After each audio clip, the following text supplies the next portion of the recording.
જય આદિવાસી, જય જોહાર. મિત્રો, ગઈકાલને જે ભગવાન બિરસા મુંડાની જન્મ જયંતિ હતી, જેમણે આદિવાસીઓ માટે મસીહા બની રહ્યા હતા, એ જન્મ જયંતિ નિમિત્તે બે દ્રશ્યો તમને મને જોવા મળ્યા. ચેતર વસાવા આદિવાસી સમાજનો હીરો બની ગયા છે. ચેતર વસાવા આદિવાસી સમાજનો અવાજ બની ગયા છે.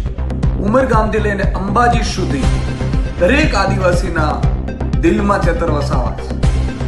ત્યારે ચેતર વસાવાની बढ़તી લોકપ્રિયતાને જોઈને માનનીય નરેન્દ્ર મોદીજી ડેડિયાપાડામાં આવ્યા. એમણે માતાજીના દર્શન પણ કર્યા. સારી વાત છે, માતાજીના દર્શન કરવા જ જોઈએ. એમણે ડેડિયાપાડામાં સભાને સંબોધન કર્યું અને મહારાષ્ટ્રમાંથી મેં સાંભળ્યું છે કે 200 મોકલાવીને ત્યાંથી માણસો લેવા પડ્યા. એનો અર્થ એ થયો કે આદિવાસીના જનનાયક હવે ચેતરભાઈ વસાવા થઈ ચૂક્યા છે.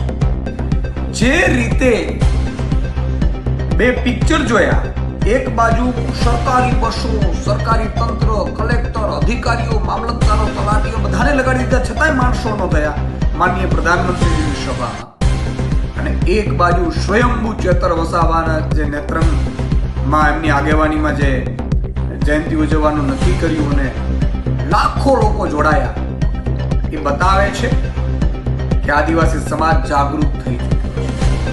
આદિવાસી સમાજના હક અને અધિકારોથી વાકેફ થઈ ચૂક્યો છે અને આદિવાસી સમાજે નક્કી કરી દીધું છે. તો મારે માનનીય પ્રધાનમંત્રીશ્રીને કહેવાનું છે કે તમે જો આમ આદમી પાર્ટી જે રીતે આગળ વધી રહી છે, અહીંયાના કોઈ નેતાની તાકાત નથી. એટલે તમને બોલાવે છે, તમે નાની નાની ચૂંટણીઓમાં આવી જાઓ છો, તાલુકા જિલ્લામાં ચૂંટણીઓમાં તમારો આ ઉપયોગ કરશે અને એમાં તમારી આબરૂ ગુમાવવાનું. અત્યારે તમારે આતંકવાદી હુમલા થઈ રહ્યા છે આપણી ઉપર. જે રીતે અત્યારે દેશમાં નાણાકીય કટોકટીની સ્થિતિ સારી નથી. આ બધામાં આપણે પ્રધાનમંત્રી ધ્યાન દેવાનું. નાની નાની ચૂંટણીઓમાં જ્યાં માનો કે ચંદ્રભાઈ વસાવાનો દબદબો છે, ઈ ડેડિયાપાડામાં સભા કરવાની ને બહારથી માણસો લાવવાના, એમાં તમારી આબરૂ ઘટે છે, પ્રધાનમંત્રીની આબરૂ ઘટે છે. તમે જુઓ, નિકોલમાં તમારે સભા થઈ, વિસાવદર ચૂંટણી જીત્યા, પાટીદારો કે ભાઈ નીકળી જશે તો આદિવાસી, આમે તમારા ભાજપ પાસેથી બધું નીકળી ચૂક્યું છે. જનતા હવે સમજદાર થઈ ગઈ છે. હવે જનતા રાજા બાબુઓથી છેતરાવાની. પણ ચેતરભાઈ વસાવાની જે આગેવાનીમાં જે સભા થઈ અને એમાં સેંકડો હજારો આદિવાસી સમાજે જ્યારે એકતા બતાવી, એનો અર્થ સાબિત થઈ ચૂક્યું છે. હવે ભાજપને આદિવાસી સમાજ પસંદ નથી કરતું, એમના અવાજને દબાવવાની કોશિશ કરી છે.